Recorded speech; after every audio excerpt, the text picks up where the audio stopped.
going to start this out with a little game, okay? Let's see how good your guys' memory is. Are you guys ready?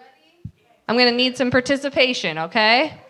Out loud with your mouths. Okay, so we're going to finish some song lines. I'm going to read the first part of a song, and then you finish it, okay? The first, it's not all Taylor. Actually, there's no Taylor Swift on here.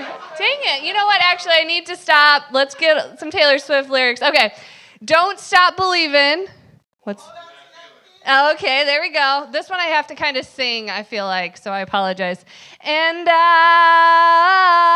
will always. Oh, that was so nice. Wow. Okay. Because Baby, You're a Firework. Oh, okay. See, I had Come On, Show 'Em What You're Worth, but it might be that on another. I'll give it to you, Sharina, okay? Okay, this one's a favorite. To the left. There we go, okay. Just a Small Town Girl. Living in a Lonely World. And then You've Got a Friend in Me. There we go. Yep. Okay, anyone get them all right? Okay. You got pretty close, Sharina. I'll give it to you. You were the most vocal. Thank you. So today we are talking about a song, and we're going over Judges 5. So 2 weeks ago we talked about Deborah, and we learned what kind of leader she was, the fact that she called out Barak, she encouraged him to go into battle. She was a prophetess, a judge, a leader in Israel, and she ultimately, because of her actions, she was able to lead the people out of oppression. And so that's what we learned 2 weeks ago. But this week, we're going to be actually learning more about this story, and we're going to be looking at Judges 5. All a song. The whole chapter is a song that Deborah and Barak possibly wrote together. Deborah might have written most of it. We don't really know. But the interesting thing about it is that we actually believe that this part was probably written first, and then Judges 4 was written later by somebody else. So this song was probably passed on from generation to generation, and they remembered it because it was in a song. Like you guys heard this morning, we remember things that are in song form. And so the song starts out with Deborah remembering what God did in the past, especially through nature. And then she starts with the state of Israel before the battle, specifically that the villages were abandoned, that people weren't out on the streets, and that they didn't have weapons. So when we look at the story from 2 weeks ago, we might have been like, oh, there's 10,000 troops. Okay, they're doing pretty good. But if you imagine they didn't have weapons, how do you go into battle without weapons? I don't know what they did. Honestly, we don't know. But 10,000 soldiers without weapons against 900 chariots, which was like the pristine weapon of the day, the odds were not in their favor. And so today we're going to be looking at this chapter, Judges 5. We're going to jump around a little bit, but we're going to be finding out that God will accomplish his plans no matter what. And how can we be a part of it? How will you be a part of it? The first thing you can do is you can miss it. You can miss the miracles if you're not careful. So we're going to jump into Judges 5:15 to 17, and then jump down a little bit. It says, in the districts of Reuben, there was much searching of heart. Why did you stay among the sheep pens to hear the whistling for the flocks? In the district of Reuben, there was much searching of heart. Gilead stayed beyond the Jordan, and Dan, why did he linger by the ships? Asher remained on the coast and stayed in his coves. Curse Meroz, said the angel of the Lord. Cursed its people bitterly because they did not come to help the Lord against the mighty. So we see these different tribes all doing nothing, basically. They're staying home. They're avoiding the battle. These different tribes we see here are the 12 tribes of Israel. Not all of them. This is, I believe, Meroz isn't a tribe, but it was a group of people who was supposed to help, and they didn't. And so we have all these different tribes that just sat back. We see Reuben, he was searching his heart. The tribe was searching their heart, whatever that means. They were thinking about it. They were like, maybe I'll go out. But instead they're like, I'm going to stay with the sheep, actually. That sounds a little better than going into battle without any weapons. I'm going to stay with the sheep. And then we see Gilead stayed beyond the Jordan. They just stayed home. We see Dan, they stayed by the ships. Asher remained by the coast. They came up with all of these excuses. But I want to point out Reuben, because Reuben was the oldest of the tribes, and he was the oldest son. And so he had responsibility here. And she mentions him twice. In the districts of Reuben, there was much searching of heart. And then the same line again. She really wants us to notice this, because Reuben was supposed to step up. All these other people were supposed to step up too, but Reuben specifically, she's like, come on, you're the oldest. You're supposed to do something here, and you're not doing it. It makes me think of a few weeks ago, we were falling asleep, and all of a sudden, I heard a little scurry above my head. Not a great feeling as you're falling asleep. And I was like, was that just in my head? Was it the TV show we were watching? So we paused the show. I was like, Nick, shh. And there was just the sound of just crawling above our heads. And growing up, we had mice in our house, so I heard crawling at night, and I was like, that's not a mouse. That's something bigger than a mouse. That's above our heads. So we ended up calling the exterminator, had him come out for a free estimate. And then he told us it was a squirrel. And we're like, okay, we can handle this. We don't need to hire, pay $500. Nick and I can handle this squirrel. So we decided to borrow a trap from a friend, and we're there. We have the garage. How it works, our garage is attached to our house, okay? So we're there setting this trap. I'm awkwardly holding the ladder. Nick has this 3-foot trap that he's trying to get into the attic, and our attic is not that big of a space. It was a very awkward scene. And the door to the living room was open. And I look over, and I see our beautiful dog, Albert, just chilling on the couch, just having the best nap of his life. And I was like, this is your problem. You have one job in this house. And he loves chasing squirrels. He loves it. He chases the squirrels up and down the fence every day. He runs outside. He chases them. I'm like, the squirrel is in the house and you're doing nothing. You're sitting on the couch sleeping. Meanwhile, I'm pregnant. Nick is awkwardly. Anyways, so it can be really frustrating when those who are supposed to step up don't.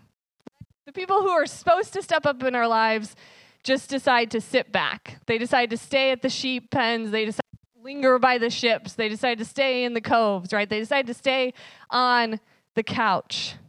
No offense to those of you sitting on the couch today. Good. I love it. Good job.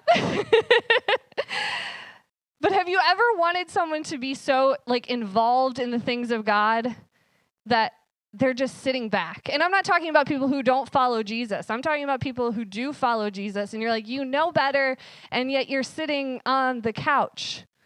It's so frustrating, right? And I just find it so encouraging when Deborah just calls them out like this. They're like, you're missing out on the miracle. You want them to do something. And instead, you're just left disheartened. You're left heartbroken. You're just disappointed because they decided to stay home. They decided not to be a part of things. That can happen in the church, right? It can happen here at Anchor. It can happen at any church. It can happen here in Champaign-Urbana, maybe the Big C church in the area, that we know people that are Christians, but they're not stepping up in the way they're supposed to be stepping up. And it can be so frustrating. But we can only control ourselves, right? We can only control if we miss out on the miracles. And we can know, hey, I'm not going to miss out. I'm not going to sit back on the couch. I'm going to get up, and I'm going to go out, and I'm going to go into the battle with no weapons, because I believe that God can and will accomplish his plans. And so I encourage us to be witnesses of the miracles. You can witness a miracle. We'll see what happens next in the chapter here. It says, the remnant of the nobles came down. The people of the Lord came down to me against the mighty. Some came from Ephraim, whose roots were in Amalek. Benjamin was with the people who followed you. From Makar, captains came down, and from Zebulun, those who bear a commander's staff. The princes of Issachar were with Deborah. Yes, Issachar was with Barak, sent under his command and into the valley. And then a little further down, the people of Zebulun risked their very lives. So did Naphtali on the terraced fields. In this part of the song, we get to see who stepped up in the tribes. And they stepped up even when others stayed home. They came and they risked their very lives, and they got to witness a miracle. Now, you might be wondering, well, what miracle? Because in the story we read 2 weeks ago, they were fighting, and then God delivered them, I guess. But it was 10,000 against 900. So what miracle are we talking about here? That sounds like just a battle. And so this part you'll miss if you're not careful. In Judges 5:20-21, it says, "From the heavens the stars fought. From their courses they fought against Sisera." That's the commander of this army that they're fighting. "The river Kishon swept them away. The age-old river, the river Kishon. March on, my soul, be strong."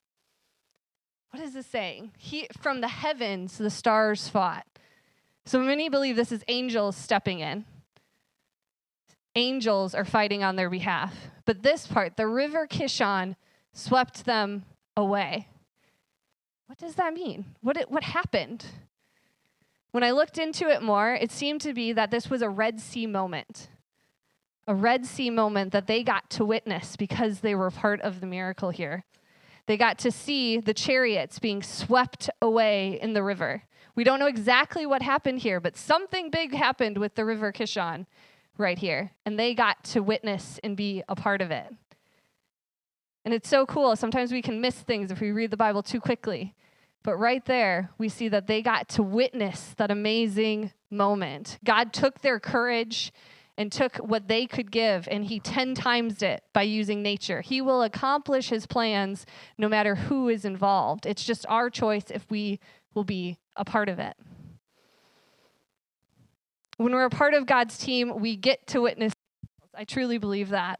When I get to see people's lives transformed because of the ministry here at Anchor, it's incredible. I get to see that, though, when I'm following his lead. If I'm not following his lead, I don't get to see that. But if I'm following his lead, I get to see miracles happen. If I don't stay home with the sheep, or if I don't stay home in the coves, it's because I volunteered to follow his lead.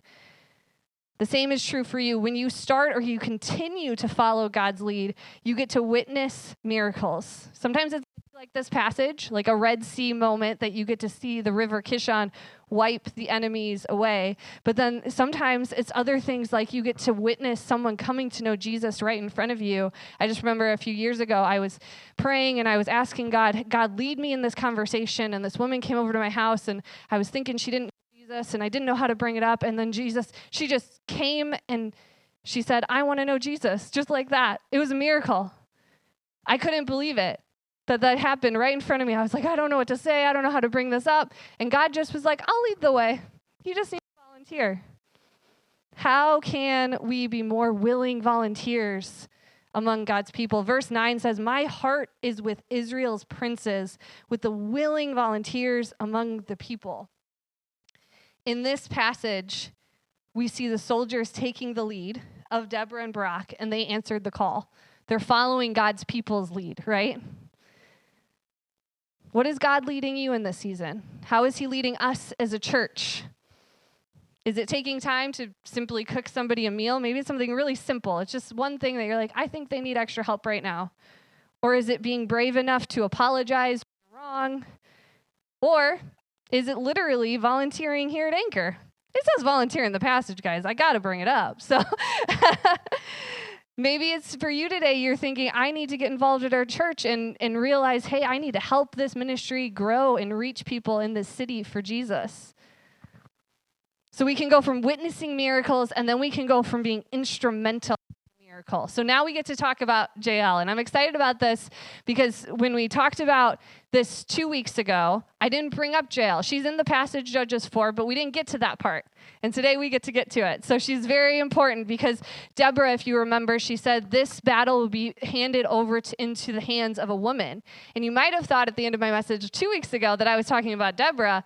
That's not who she was talking about. She was talking about JL. So let's learn about her here.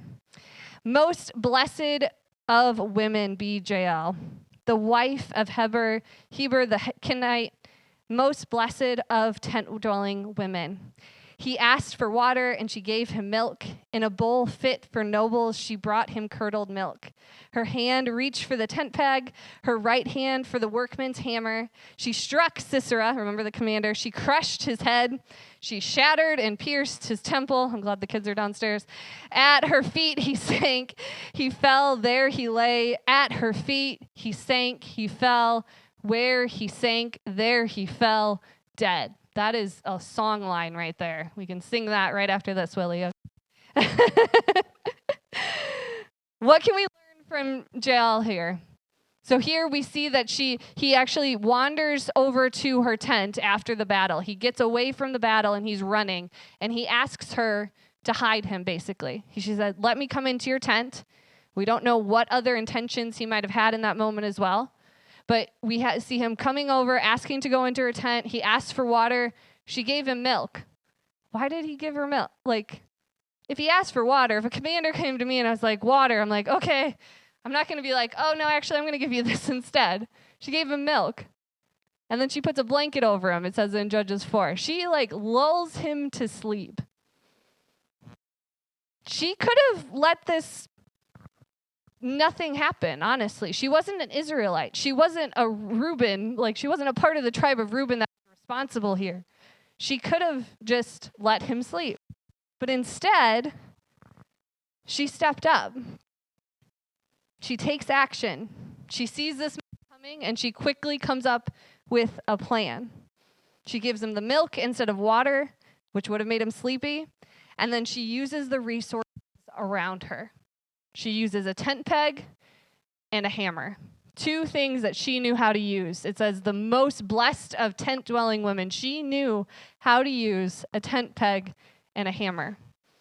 This was most likely, I would assume, the first time she had used it on someone's head, but she knew how to use it.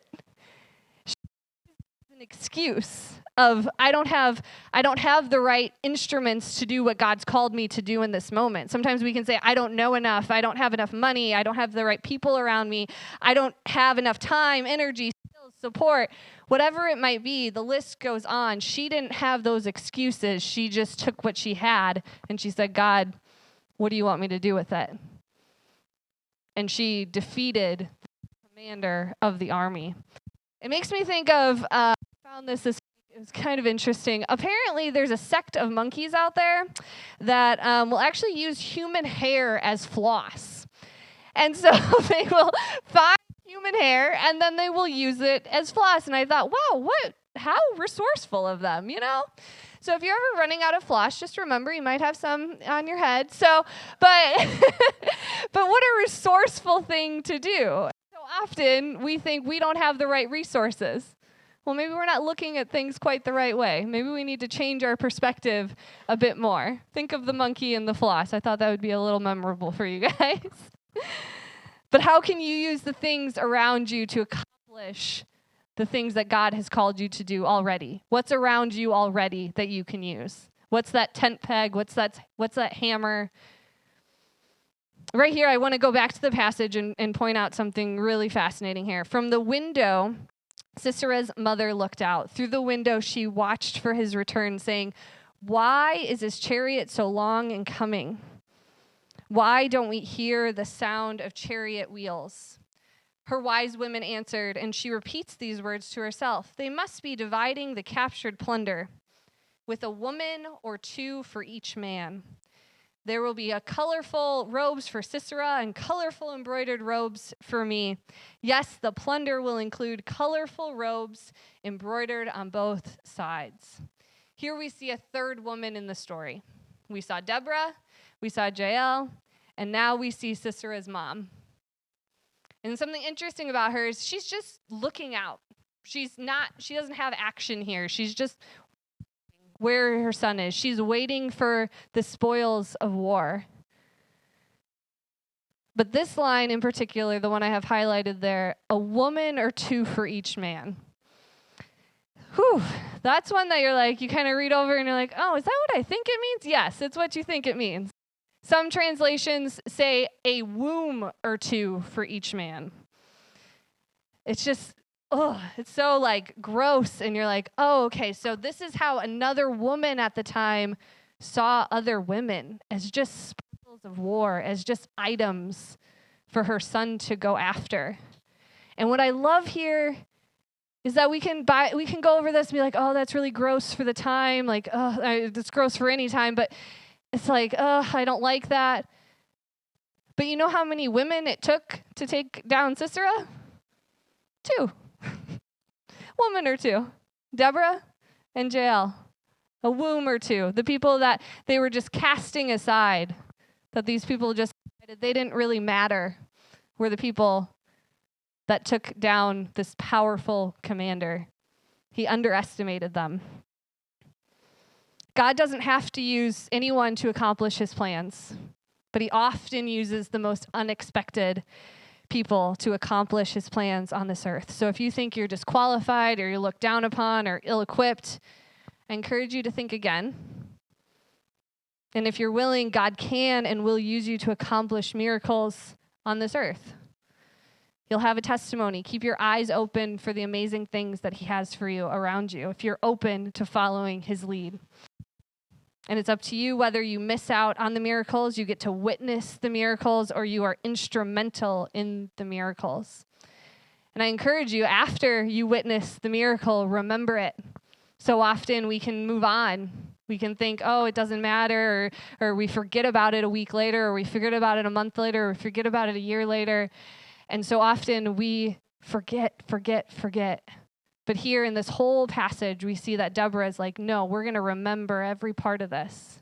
We're going to remember what God did for the people in the past. And we're going to remember what he did in this battle specifically. And now we're talking about it today. I don't know, 4,000 years later, whenever this happened. And so remember it. Whether write it down. Maybe you're a musician. You can write a song about it. Why not?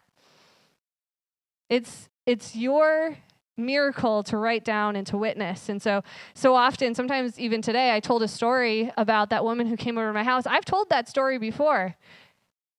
But I need to keep remembering how God has worked in that way, because that moment was incredibly powerful for me during COVID, that I thought, oh, what is God doing here? I don't know what we're doing in this town. We just moved here. I don't know. But I can remember that moment of her coming over and asking, how do I know Jesus? And I can look back and be like, God was working there and he's continuing to work.